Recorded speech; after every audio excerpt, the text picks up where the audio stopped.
When it comes to love, you know it makes life worth living.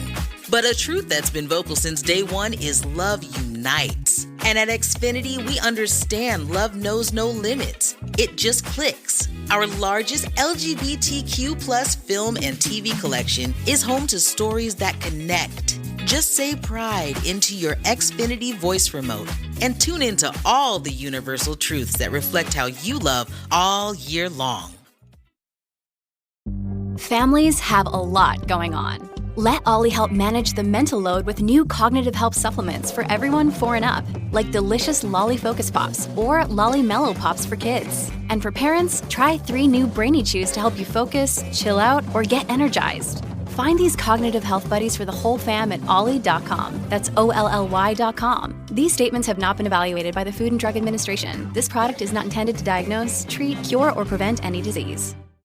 This is Optimal Relationships Daily, episode 2209, The Power of Connections, by Steve Pavlina of stevepavlina.com.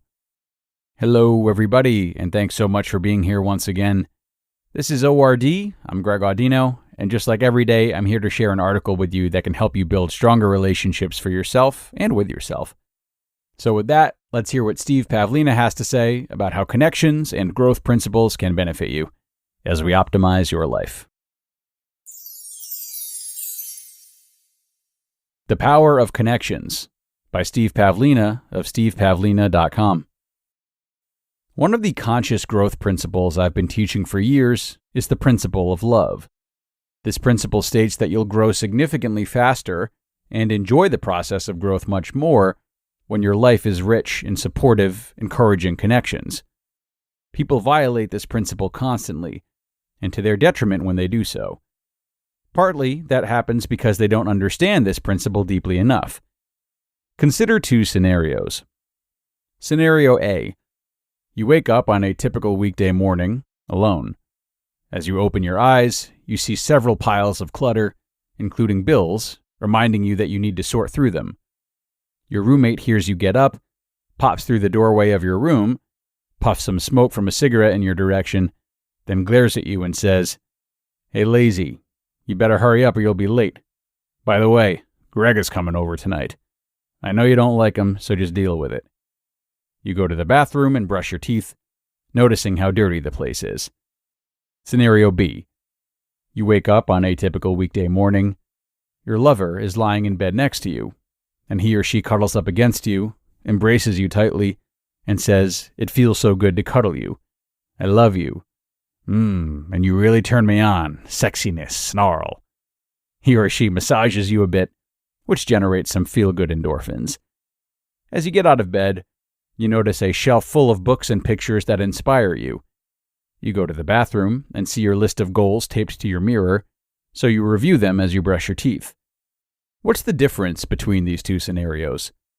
Essentially, it comes down to each person's alignment with the principle of love. Which situation would you prefer? The second one seems like a lot nicer one to experience, but there's a more subtle difference that might be harder to accept. The second person is likely to grow and change much faster than the first. In the first case, the person is wallowing in unsupportive connections. The cluttered environment, the unsympathetic roommate, the messy bathroom. These will typically build stress, which reduces the person's inner resourcefulness and promotes stagnation. It's hard to feel motivated when your day begins like this. Imagine how the rest of the day is likely to turn out if this is how it starts. In the second one, the person has created an environment that's positive and supportive. From the lover's touch to the positive books and pictures to the list of goals, this person is likely to start the day with uplifting, motivating thoughts. Imagine how the rest of the day is likely to turn out. Which scenario does your life resemble? Neutrality sucks. Perhaps you're in the middle somewhere. You might think that's a neutral situation. Maybe you don't have much positive support, but the negative stimuli aren't present either. Generally speaking, that's still a negative situation growth-wise. A lack of positive support will slow you down tremendously. It's not enough to avoid the negatives, you need to add the positives. Otherwise, you're still likely to stagnate. Neutrality is just another form of stuckness. Positive support is like gravity. It pulls you in the direction of positive growth. It might take some work to set it up at first, but it usually takes little effort to maintain. Without that gravity helping you out, you'll have to push yourself constantly, and that isn't very sustainable. You want to give yourself every advantage, and this includes creating a super supportive environment. Each scenario maintains itself. You can expect that the following days in each timeline will look essentially the same. The clutter will probably still be there the next day, so will the inspiring books and pictures. Neither person has to work at it. The continuity just happens. Unconscious versus conscious connecting. Which scenario you experience is a matter of choice. But it's not about choosing between A or B. It's about exercising your power to choose versus not exercising it. It's about being conscious versus unconscious. No one really chooses the first scenario or even a neutral scenario. It's just something you fall into. In the absence of direct conscious intervention, these types of scenarios happen organically. Scenario B, however, is no accident. This scenario happens because someone deliberately chooses to create it. Even the presence of a supportive lover is not an accident. It's a choice. Sure, there may be a lot of action steps and some courage required to make it happen, but in the grand scheme of things, it's a very achievable part of the picture if you make it a priority. Alignment with the principle of love is one of the key differences between unconscious and conscious growth. When someone is truly on a path of conscious growth, the telltale sign is that they've deliberately sculpted their environment to support their highest and best vision of themselves. Whatever doesn't fit that vision gets cut. If you took a highly conscious person and put them into scenario A, what would they do? Get a new roommate or move to a new place? Clean up the clutter and dirtiness? Make new friends who are supportive and invite them over? Write out some goals and post them? Decorate the place with some inspiring pictures? A truly conscious person could make these changes within a few days, max. The conscious person would be unwilling to tolerate an environment that doesn't support his or her vision. Their standards would be higher than that. Create an environment that supports you. If you think you're strong enough to be immune to the effects of your environment, then let's put you in prison for a year and see how well you thrive there.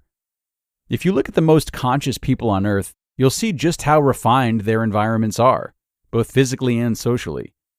Having a home base that's super supportive gives them the strength to handle less friendly situations without getting overly discouraged.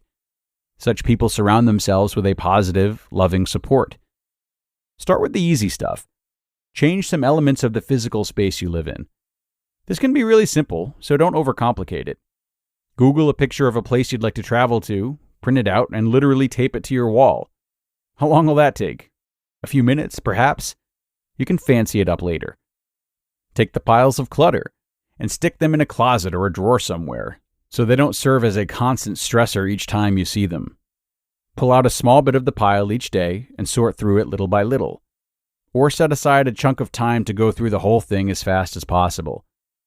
Don't let clutter become a negative visual stimulation that broadcasts you can't have what you want because you're overwhelmed as it is.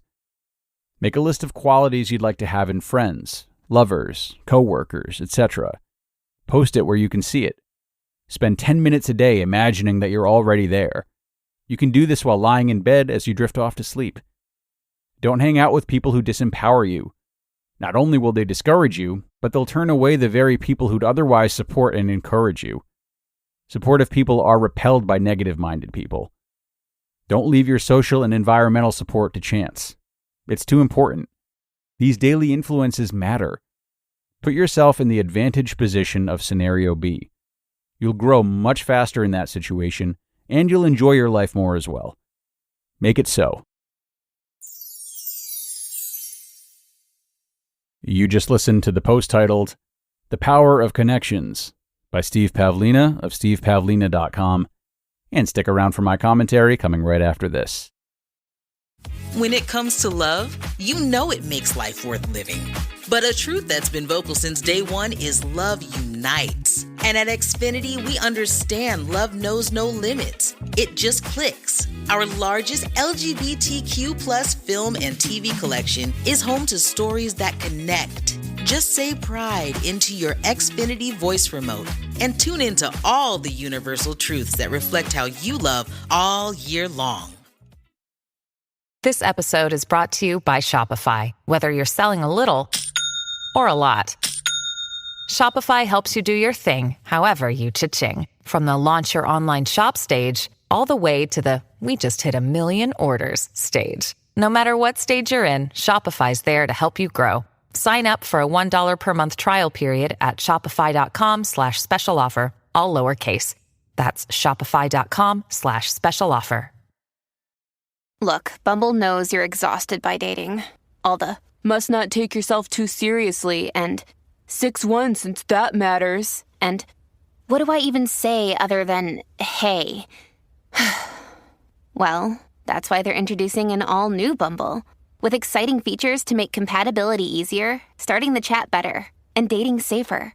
They've changed, so you don't have to. Download the new Bumble now. And thank you to Steve for this post. I really enjoyed this one, and I do feel as though it serves as a great reminder that so much of the change we desire can come from making simple exterior changes like the ones he's discussed. We often forget this, though. Either we get too bogged down by our racing thoughts to take action, or maybe we feel as though a good attitude has to precede good behavior. So today I challenge you to think about both scenarios that Steve has laid out and take one simple step forward to make your life more like scenario B. And if it does already look like scenario B, yet you're still feeling discontent, then I would recommend reevaluating some of the items populating your space or your life. Are the books around you books that you actually read or want to read? Do you believe in the goals that you've set for yourself? Are they actually attainable? Are you with the right person, or at least treating the relationship as such? So a lot to think about this time. I'll leave you to it, everybody, as we sign off on another episode. Thanks a lot for being here and doing a good thing for your relationships today. Enjoy your day and be sure to come back again tomorrow, where your optimal life awaits.